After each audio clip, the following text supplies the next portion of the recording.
So, dear colleagues, we'll continue our EU Study Days session, the initiative of the EU delegation to Ukraine, and I'm very happy to introduce Jan Tomlinski, who is the ambassador of the European Union and the head of the EU delegation. Mr. Ambassador, the floor is yours.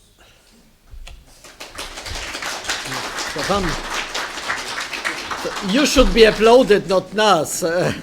You should be applauded that first you were so passionate, and I have to apologize for my late coming. But we had other meetings with the World Policy Institute, and then meetings with people from different Odessa administrations. So sorry for my very late coming, and thank you for your patience. So I have to applaud you that nevertheless you stayed here.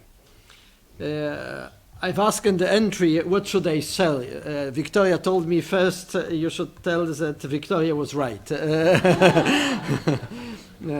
In how she described our actions and how she displayed the current state of relations between European Union and Ukraine. And I was asked to focus on political messages and what is to be expected in coming weeks, months. So first, there's a good British saying that it is very difficult to make expectation, especially about future.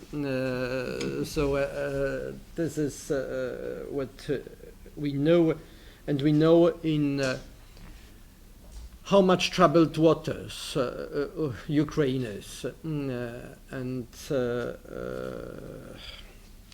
how many elements are from those what we are calling the unknown knowns. There are some known unknowns, and unknown unknowns. There are also some of them, and they are outside of our reach. We may see what's going on. I've just on the way here checked my emails, and they are once again very worrying signals from eastern border about possible military provocations, intrusion on the Ukrainian territory. So the first, what is usually the first priority of every country, is to think about security and territorial integrity. All other elements are secondary to this first and main objective of every political forces. And what I may only say on the address of what European Union is doing with this regard is first, we are very clear in saying and in narratives what's going on. It is about territorial aggression on Ukraine with a breach of all the principles of the international law and on the world order as established in the past period.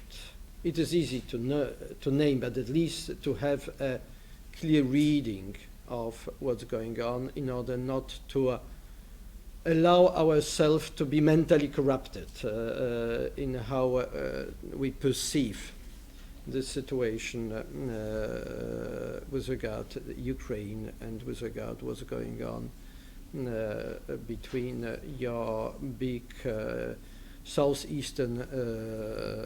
northeastern neighbor and Ukraine. And the conflict is not a regional one, and it is not the one between Ukraine or Russia, or between Russia and Ukraine. It is between Russia and the world order. This is also very clear to be said. And if you follow what the international and the global debate on this issue, there's also a clear response to it. How effective it is, it depends also how other partner is willing to listen and to follow the rules. We have to do everything in order to stop negative scenario and to help the positive scenario. And we have also to have a clear understanding that association with the European Union was not contrary to the Ukrainian-Russia relations. It was rather about strengthening of Ukrainians' sovereignty and strengthening of Ukrainian economy and Ukrainian statehood, which could open new possibilities also for Ukrainian-Russian relations. There was our clear message to both sides, to Kiev and to Moscow, even with the president, the former President Yanukovych and his government. That was about adding one dimension to another and not choosing one or the other. This choice has been imposed by Russia, not by European Union. Association agreement does not contain any provision that would make harm to the cooperation with Russia, be it technical, industrial, cultural, people-to-people contacts. Nothing was that could make harm to this good relations. And we are very much interested in good relations between Ukraine and Russia, and not a new conflict, because conflict, it is not what we wish to happen, and it is imposed. We are working now with an imposed agenda, and Ukraine is paying now a very, very high price for lack of decisions. Time matters in politics, and time is a real factor in politics. If some people who are responsible for country don't take right decision in right times, then they are working with an imposed agenda in imposed time without a capacity and without the possibility to well manage the situation. What the stage of situation is now, that Ukraine is forced to address too many questions at once and with no means. Because the question of security, of territorial integrity, of social trauma after what happened for the past 4 months, and especially with shootings in Kiev on own citizens. Ukraine has to address it with collapsed administration, with huge problems within the governing structures responsible for security of the country, and with completely looted state budget.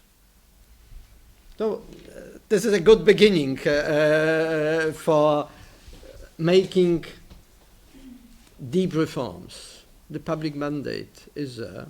There is a clear willingness among people to make a strategic choice. This period of lack of orientation is closed, and people in Ukraine, with their courage and with their determination, they did show where the future of Ukraine lies, in which direction Ukraine should go. And it is not a conflict between eastern and western part of Ukraine. There was the same wish I registered in Donetsk, Luhansk, Kharkiv, in Odessa, as in Simferopol and in Lviv, to create strategy for Ukraine that corresponds with the potential of Ukraine. This is about Ukraine, this is not about European Union. This is one of the big messages we have to pass to everyone. European Union may survive without Ukraine. Yeah? The question is whether Ukraine may survive outside systems. Yeah? And we did have a clear indication what are the threats for Ukraine if decisions are not taken. So the question is now to put this strategical direction for Ukrainians to make Ukraine that corresponds with your wishes. How many people were forced or decided to leave Ukraine for past 15 years? Different estimation from 6 to 12 million people who decided to emigrate from Ukraine. Why? Not because they hate the country. Yeah? It is because they wish to have a chance to use the potential in a system that does not allow to the misuse of this potential. So our message is, let us think together with European Union, with representatives of 28 member states, how to use this European know-how, how to use the collective knowledge and our assistance in order to create in Ukraine a system that Ukraine might be a contributor to the international system and not beneficiary of different assistance programs, aid programs. This is a humiliation for Ukraine.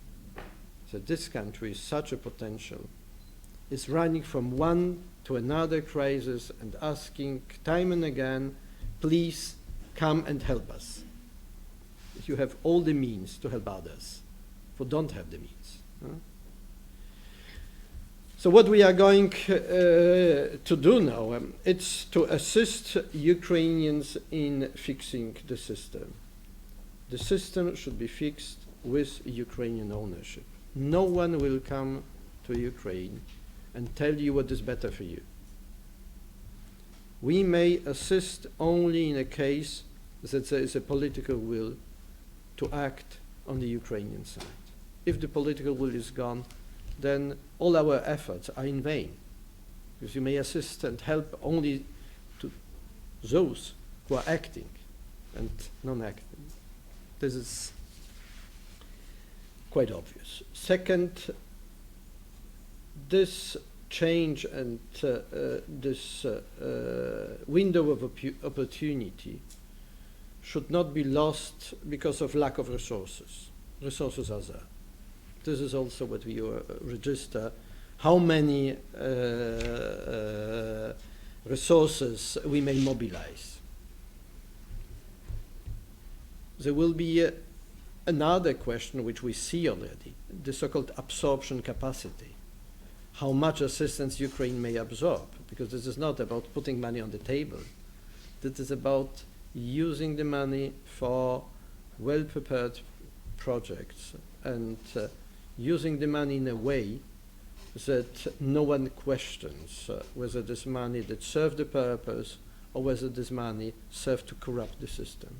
So the third element is to start with eradicating those bad phenomena that did allow Ukraine to modernize for past 20 years. Corruption is one of the major issues to be attacked and to be addressed immediately. Because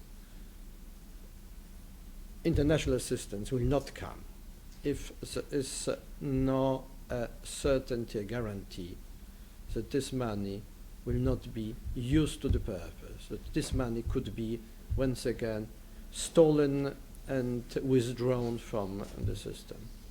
And we see now this events of the past months as something that helped to emerge Ukrainian citizenships, Ukrainian civil society, that will not allow those who are now in a position of power to betray the hope of people. So we see you as a watchdog on what's going on in the country, because you are insiders to the system, you are subject to the system, and we are outsiders.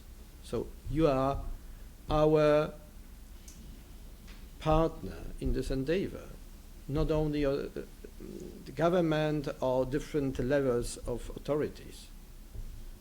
People who have the ability to organize themselves and to create structures, how to monitor the implementation of reforms and how to help us to better to correct the system if something goes wrong. Because it's not that we may in one go fix the system. This is constant work, and there's no system in the world that is ideal. This is something that we have to start immediately. And fifth element I wanted to share with you is to work with this perspective of a need to have long-term strategies. Ukraine suffered from this short-termism, always to find remedies to the pain of yesterday, but without thinking about tomorrow or the day after tomorrow. So to start thinking in long-term structures. What is needed for a long-term strategy of national development? How to assist Ukraine in creating macro structures that will correspond to these long-term goals. How to help to depersonalize Ukrainian policy. The system should work and not persons. This is the question for upcoming elections. Democracy is about rules of law, procedures and institutions. Persons' names are secondary. How to end this constant Ukrainian civil war between Viktor and Viktor, Viktor and Yulia, Yulia against Petro, Vitaly against Yulia. This is not a remedy to Ukraine, to the problem of Ukraine. The remedy would be that no matters who is in charge, but you have a certainty that the system works and you have your right to appeal to the system, and the system will protect you against abuse of power by individuals. This is about these macro strategies to be set now, immediately, even before elections, to complete the constitutional process, or at least to have already an outline for the future constitution before elections, that you know what kind of president you are going to elect, and that candidates know what systems they are going to work with. This is what should be done immediately, but the civil society is needed, because only civil society, only you may fix it, not us. We may help, only assist, but you are the subject of the policy. Thank you for Thank you very much, Ambassador. For your attention. And now the floor is yours. Questions, please. Thank you. Mr. Kaminsky, I have a question to you. What is the official position of the European Union regarding the hypothetical steps which could be taken if the escalation of the conflict will continue with Russian Federation? Difficult to say about official position to the hypothetical steps to be taken in the future. European Council on the level of heads of states and on the level of ministers of foreign affairs, they've already outlined the three phases of sanctions. European Union is not a military alliance. This is the soft power. So it works with different means that are in the reach of, let I say so, regulatory framework and not a military framework. So we are using sanctions, but not sanctions as an objective, as a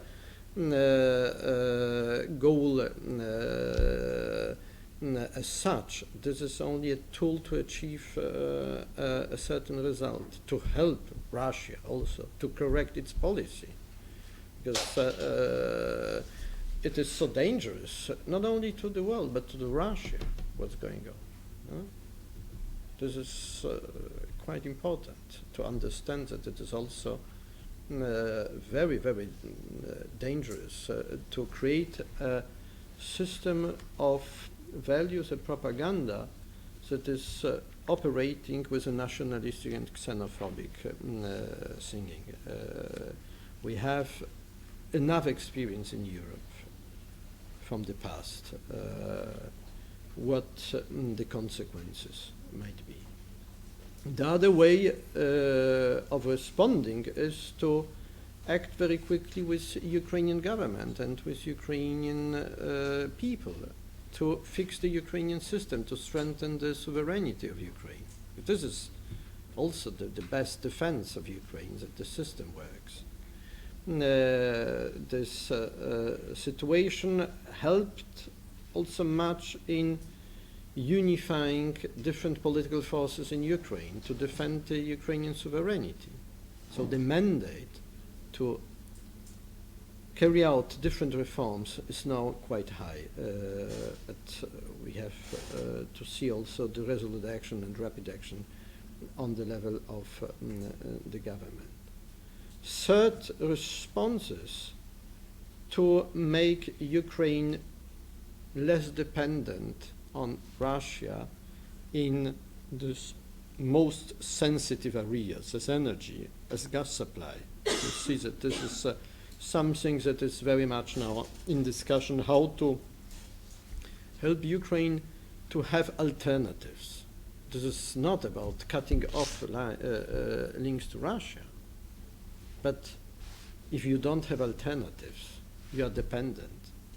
So to open alternatives for Ukraine, to be more subject and not object of different actions. This is what I may say now for this official position of the European Union with regard to hypothetical actions. Yeah? Thank you. More questions? Okay, please.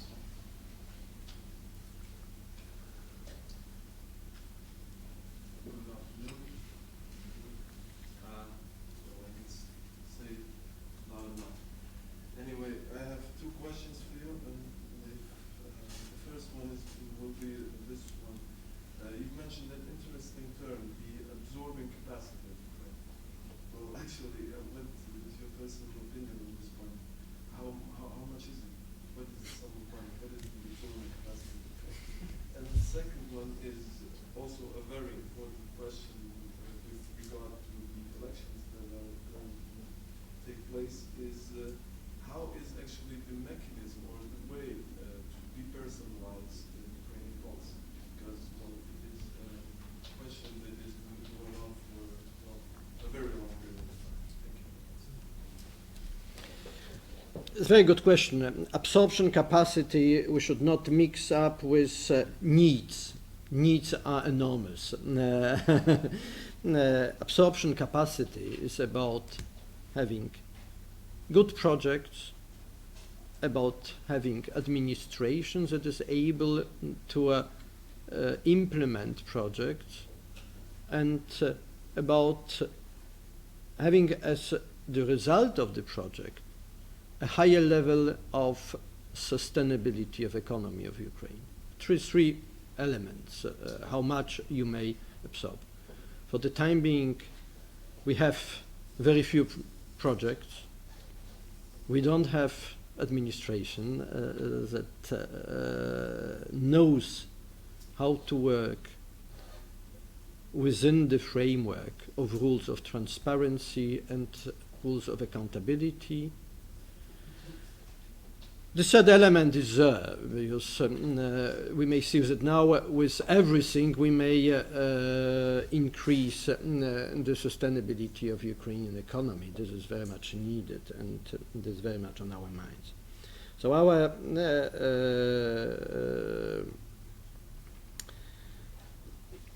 we focus our work now on strengthening the two other elements of the chain to help to prepare good projects and to help to fix administrations that may carry out the projects. because this is in order to understand well what I have in mind. What is the money to come to Ukraine to finance projects? What are the sources of the money? The taxpayers in other countries. And we are accountable for money of our taxpayers. I have to explain to a Swedish minister or to Dutch minister or to Slovak minister that it was worth to invest Swedish, Dutch, Slovak money in Ukraine, and that this money hasn't been misused in this process. This is the absorption capacity, that you have to be accountable for every money that comes to the country. And this is a big endeavor. In European Union, we have developed certain tools to measure the absorption capacity. This is this common European experience from different crises. What was the crisis in Spain, in Portugal, in Ireland recently? There were too much money brought to the country without a real perception of how this money has been spent. The public debt created by this money, because you have to pay back this money. How much the economy should grow in order to pay back the money. Only a part of this money are grants. Most of this money is then to be paid back. So you have to think about whether you have the capacity to pay back the loans. The loans that are discussed and they are available for European banking institutions, from European Union, from IMF, are on quite genuine conditions. Rather cheap money, between 2 and 3% interest, comparing with 5% from Russia. This 17 December loans with longer maturities. We are talking about 10 to 15 years of maturity, not 2 years, as it was in case of Russia's loan. So imagine how much growth you have to generate in order to pay back within 2 years money with interest of 5%. Then you see the difference. So with 10 to 15 years, you may see that this money produces a result that may help you to pay back the money. This is also about absorption capacity. European Union is working now with some algorithm with regard to the so-called structural funds. How much money may come to a country that is subject to this regional policy and is eligible for receiving this money. In 2000, before the 2004 enlargement, this threshold has been put at 4% of GDP. No more than 4% of GDP was considered as sustainable. With crisis, the threshold even went down. Now we are working with this threshold of 3.5% GDP in absorption capacities. So if you know how big the GDP of Ukraine is, it's about $170 billion in 2012 figures. I did not see the figures for 2013 yet.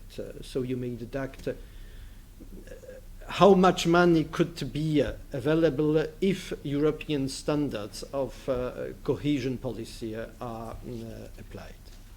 But this requires a lot of work to attract the business. And what should be also the other result of these investments is to create conditions for private capital to come. Because what we are talking about, it's public capital. But the public capital should be only the first incentive for private capital to come. Private capital looks for guarantees. If public capital is invested, then private capital is also attracted because this is an incentive. If the both are combined, then this absorption capacity is even higher because then private capital, who knows what comes and what are the possibilities.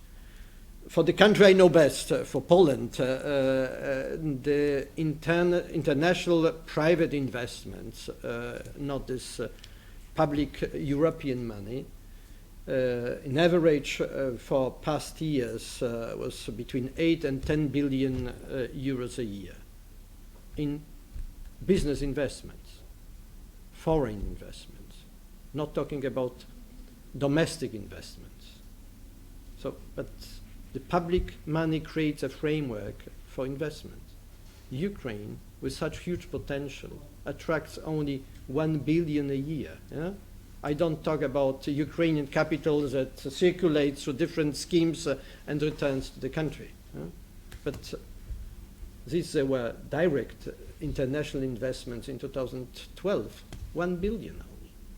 This is nothing for such a country, nothing. Then your second question, sorry, I was too long, it was too. What was the second question? Yes, it was about the ways how to depersonalize the how to depersonalize the policy. Please ask all the candidates elementary questions about the system, what systems they do wish, because I can't deduct from different candidates what is their program. I wish to be president. This is a program that I may understand, but what next? This fantastic anecdote has been told by Prime Minister Tony Blair as he, for the first time, did win elections and has been the Prime Minister of UK. So he arrived to Downing Street to his office the first day, and he has been received by the highest ranking official civil servant who was the Secretary General of the office of the Prime Minister.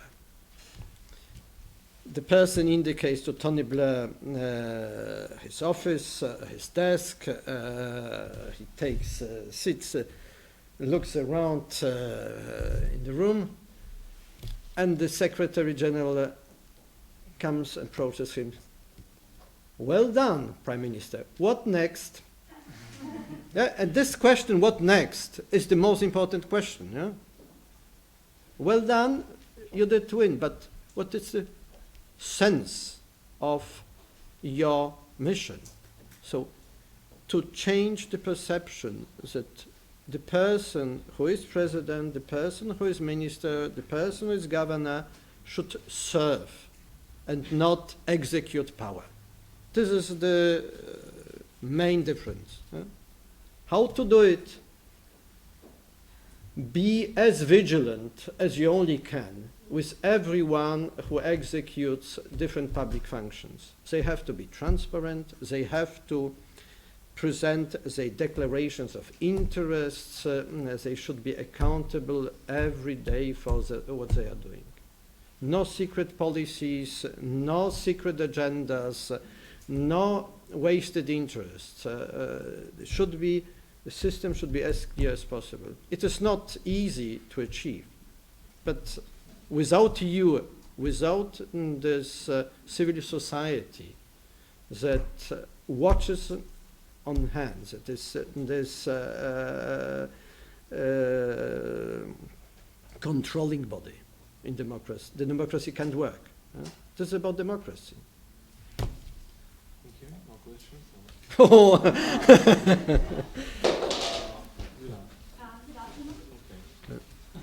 This is the power of the micro. Thank you very much for coming here today, Mr. Kandinsky. My name is Hanna Karbus. I'm a student of Odessa National University. And I have a question concerning the well-known Ukrainian organization, so-called private sector. What's the European Union opinion about that organization? Because we know that Russian SME and media view this organization as nationalistic and even a neo-Nazi organization. And what's the opinion of the European Union? Thank you.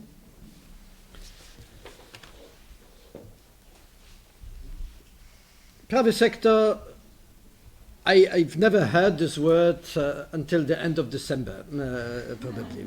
So this was not part of the Ukrainian political landscape. Then I've learned that there are people who were sitting in the right sector of stadium of Dynamo Kiev.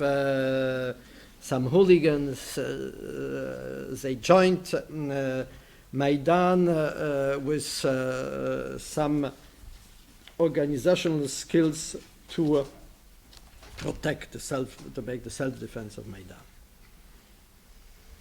Then we did see how rapidly it changed, and who did make the main promotion to the private sector? Russia medias were focusing on it. Yeah? How much it has been then fomented from nothing to become a sort of a power, and what is the use also in the media of private sector. There are nationalistic tendencies, and these people don't hide it, but this is not an exception that there are nationalistic movements in this other country. We know it from different countries. Yeah? But the question is how much these people are framed by the legal and democratic system of the country. In every country you have laws and rules how to fight against hatred, against xenophobic actions, about racism. These are tools to remedy to these excesses in democracy. Democracy is also about responsibility. Democracy is not only about freedoms. Freedom does not work without responsibility. So these are the tools of Ukrainian law and Ukrainian policy, how to eliminate from the Ukrainian policy everything that really makes harm to the democracy. People who are wearing arms in the streets, who are shooting in the streets, it does not have a place in the democracy. It should be by all means of the state removed from the public space. You may feel really uncertain if you see around you people wearing arms and being ready to use the arms. This should be immediately addressed by all means of Ukrainian state. And this is our clear understanding and our clear message to Ukrainian authorities. No way of accepting such behavior in public space in the country. This is not about freedom of speech. This is about freedom of our other people. Freedom of a person ends when the freedom of other starts. Yeah? This is this very delicate difference. Responsibility for the freedom of others is also our responsibility in the society. Thank you. Villa. Microphone. Who's close the microphone? No, here. You will be next, okay? Good. Mr. Kaminsky, we have recently raised a question So we signed the political part of the association agreement, the Ukrainian European Union. But we're interested, what does it mean, this political part? And what does it really mean, this 2% of this association agreement? And what did it give Ukraine, the signing of this political part? Thank you. The signing of this first political part, it was something that resulted from an agreement between Prime Minister and the government of Ukraine and leaders of the European Union 6th of March. But the clear understanding is that we don't dissociate two parts. With a change of the government, with a change of people who are responsible for implementing it, it was taken as more desirable to start with everything that creates a structure for association, to create institutions, levels of communication between both sides before getting to the economical part. Because the economical part is very technical and requires also a lot of administrative work in order to be properly used. So the new government had also to adapt this whole knowledge of how to operate with it. We've learned today that the European Parliament gave its consent to the unilateral abolition of taxes on the European side, so it may result that signing of the political side results as well with this asymmetrical approach to the trade part of the association agreement, because European Union will in May already open fully its own market to Ukrainian goods before Ukraine does the same later once this DCFTA part of agreement implemented. But the agreement considers, the agreement is a one. I have problems also in my understanding how it worked, but this was a political decision that corresponded with demands of Ukrainian government. They were in a situation 1 week after taking the responsibilities to be confronted with a very complex document. We were ready to sign it in November with a previous regime. So this is no doubt that we are ready to sign it with a new one, especially responding to demands of Ukrainian people, because this was voted by so many of you that we wish that Ukraine engages in this direction. This is also our obligation to do it. Therefore, we try to go even faster on our side to help Ukraine to draw some benefits before Ukraine opens its own market. So the first part has been signed on the 21st of March. Most probably the second is going to be signed in June and implemented before the end of this year. But before the other side is implemented, the European Union will withdraw its taxes for Ukrainian goods.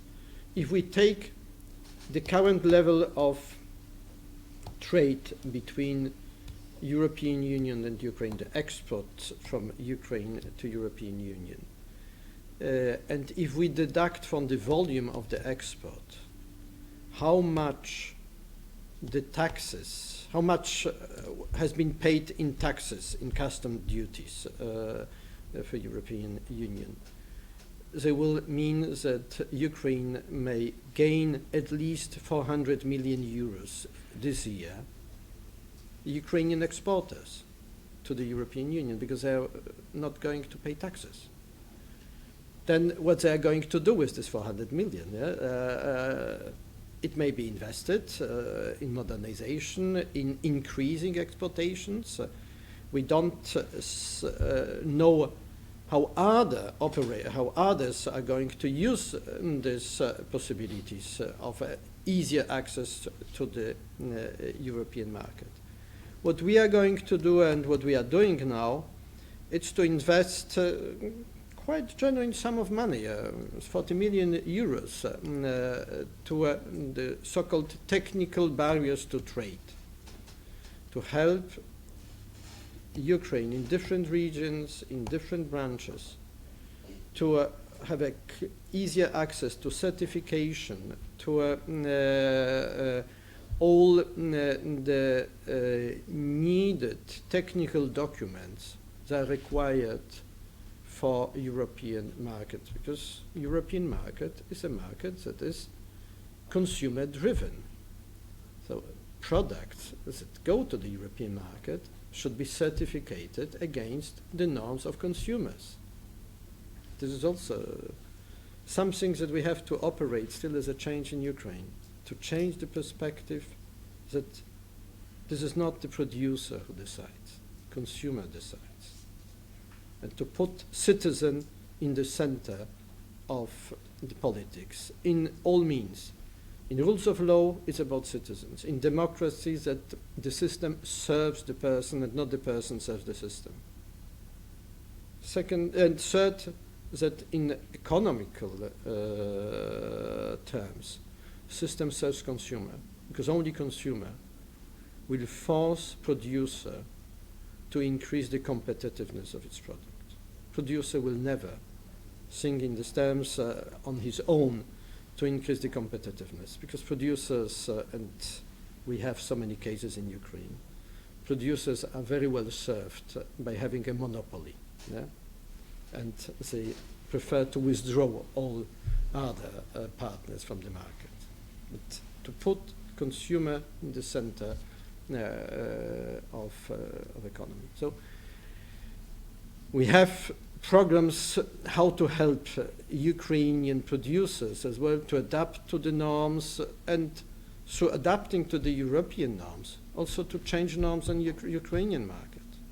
That the same protection is needed for European goods going to come to Ukraine next. No? Thank you. How much time do you have? 10 minutes. 10 minutes. Okay, several more questions.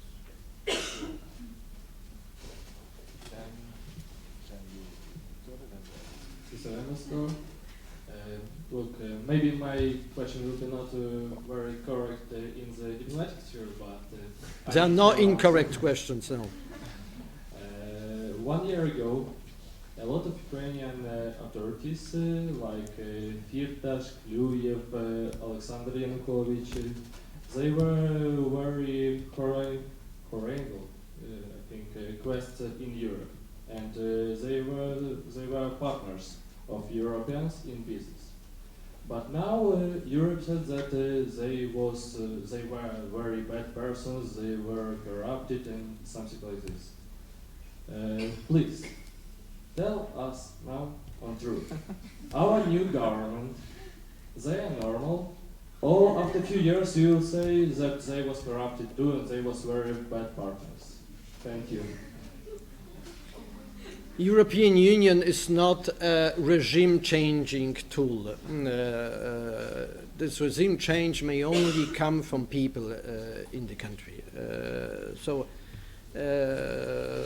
we all have to draw our collective lessons, and therefore we focus so much on systemic changes.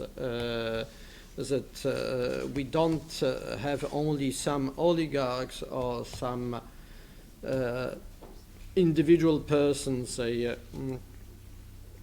monopolize the Ukrainian market as partners. You did this change, and you did show to everyone that we, the citizen, this is the same call as at the French Revolution. We, the citizen, we have our rights. We that force this corrupt system to remove, and you are now the watchdog on what's going on with the new people. And we also learned lessons on the European side, how to be vigilant with our different partners. Thank you. Victoria? No, here. And then Volodymyr, and then you. Okay. So thank you. I have one question about civil society. We know about everybody tell about significant role of civil society now. My question is, for example, if I, simple citizen, find out that law which was adopted by government is illogical or have some negative consequences to our people, what their mechanism for our reaction, what the mechanism of civil society, and what is the controlling role of civil society in this way? In best case scenario, this is a judiciary system, that if something is adopted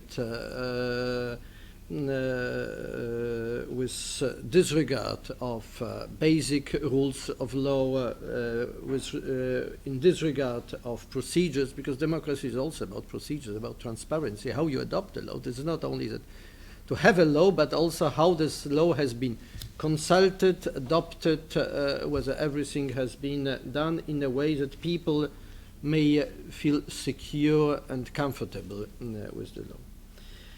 This is the best case scenario. So therefore we are fixing so much our eyes on judiciary system in Ukraine that should be repaired immediately, which is also not possible to be done immediately, but judiciary is a cornerstone of every system. There was the American president, I don't remember whether it was Washington or Franklin, who said that one person which is armed with a law may change the system. This is the ideal situation. If you can't do it as individual, then the way of civil society is to organize the civil society, to organize lobbyings in a positive sense of the term, because different non-governmental organizations are lobbyists. In developed democracies, the level and the quantity of NGOs is considered as a measure of maturity of the society. So organize yourself, organize the society, because this is what creates you as a citizen. This is the difference between totalitarian systems and democracies, that people organize themselves and try to make their case heard and make their case adopted through all the rules, through all the procedures. But this is about being citizens. This is easy to say. I know that it is much more difficult to implement and to execute. Thank you. Volodymyr. Here. Mr. Kandinsky, lately there has been a lot of criticism to the way European Union has handled the crisis during the Maidan and after the Maidan. Me personally, I was deeply hurt by much of it, but I will focus on the Crimean crisis and particularly on the sanctions. Sanctions is a great instrument at the disposal of the European Union, and European Union has the best leverage to influence Russia over this instrument. And do you think that sanctions were really effective to impact on the situation, given that in the anticipations of these sanctions, Russian stocks were declining, and the day EU has imposed the sanctions, they have skyrocketed by 4 to 5%. I find it really painful. And then not 45%, 4% the next date, but after the fall of more than 15%, you know? They did, but then the refusal of the third phase of the sanctions, don't you think that would be a great effort to support Ukraine and influence Russia? Because so far it appears that Russia basically got a price tag for the European Union and for the West to keep quiet over the crisis. I think that it's quite obvious, and I have understanding for that, that on the one hand we can't really threaten the recovery of the fragile Eurozone and the well-being of the West European citizens is very important. But on the other hand, we have at stake international law, principles, values, UN Charter. I'm really concerned, and I have a strong belief that the European Union is a value-driven institution, and it's a normative superpower. Was I mistaken or not? Because I keep on asking this question myself many times, and I apologize for being a little bit emotional. I almost got a heart attack because I cannot detach myself from the Maidan. I still cannot, and I cannot. I'm really concerned over these issues. Thank you. Thank you. First, I don't accept this critics that we did not well manage Maidan. I did not manage Maidan. Maidan was a Ukrainian-driven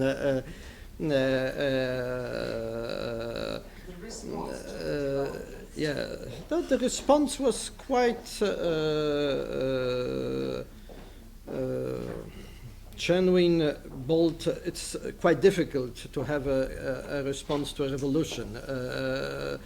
Usually, rules are not written for revolutionary times, but we did understand well where the truth lies, on which side the truth is, and what's coming now is also a response to the Maidan and to genuine call of Ukrainians. With regard to sanctions, this is a subject for long discussions. There's also not for the first time that the European Union is using the tool of sanctions. We had also the sanctions before the Second World War. The League of Nations imposed sanctions. We did know with which effect. So this is a very fragile mechanism because it works only until it works. If the system is completely broken, then you don't have influence more. So there's a question how to engage with the sanctions. The best use of sanction is that it still hangs as a Damocles sword and is not used, because it helps people to behave accordingly to the rules. We have the breach of the rules. We know about it, and there's no ambiguity in assessment of the situation. Don't mix up comments by some individual persons with a collective response of European Union, because sometimes I'm confronted with the need to comment on comments made by one or other person. No, this is not a European Union response. European Union response is what has been agreed among 28 and not what one or second, even important person is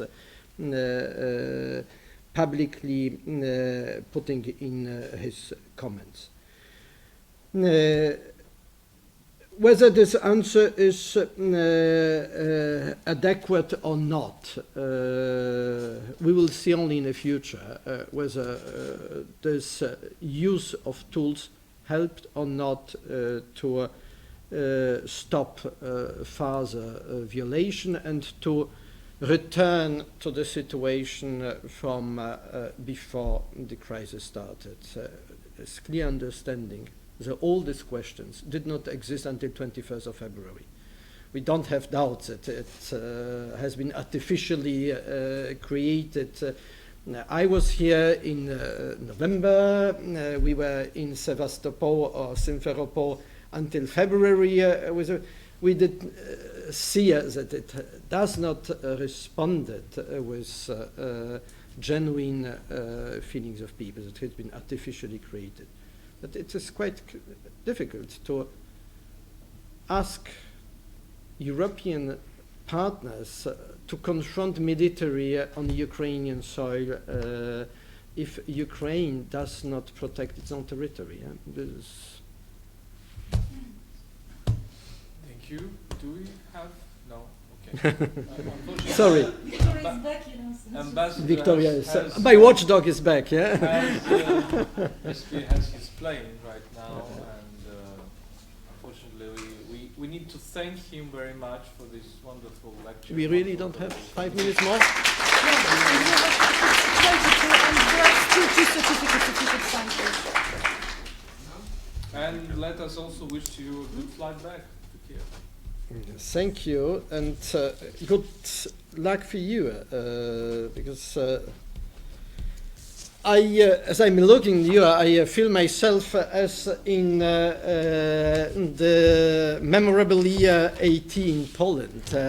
It created us as a new generation of those who did operate the change. You are born right on time, and use. Yeah, you are born free. You don't know another reality than independent Ukraine, and now you have this window of opportunities. That it is up to you to change your country. Thank you very much, Ambassador. Thank you.